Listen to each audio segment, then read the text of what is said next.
bizi çətinlə, pul para həsrətində. Yoxdur fabrik idarə, gələk hansı qərara, kasıb yazım neynəsin, dərdin kimə söyləsin. Ürəyimizi dağlama, qaray kasıb ağlama, sənə də gələr bir zaman, taparsan bir yol imkan.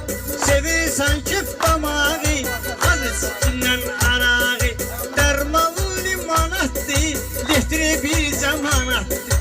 Kif həyatı bardadır, pulsuz kif də hardadır. Licbi cibdə pulun ola, gir biri ilə qol qolla.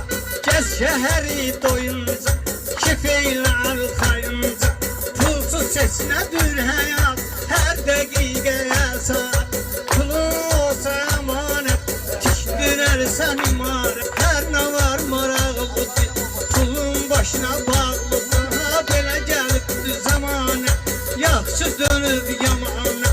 Açılmıyor qəlbimiz, dərd gətirir dərdimiz. Laf getdikcə körlənir, başımız üstə fırlanır. Şəhərə çıxmaq olmur, çoxuna da baxmaq olmur. Ol yayılar hər yana, bütün Azərbaycana. Qanana ibrət olsun, qanmazan ibrət olsun.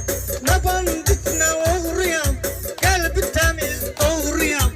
Qorxmaz adımı daşıyıram, Kürdəmirdə yaşayıram.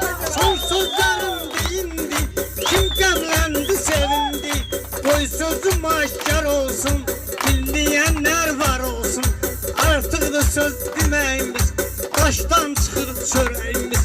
Yenə Allahdır köməyimiz, yenə Allahdır köməz. Bir dənə sən demə, mən qalfiyaçım sən demə.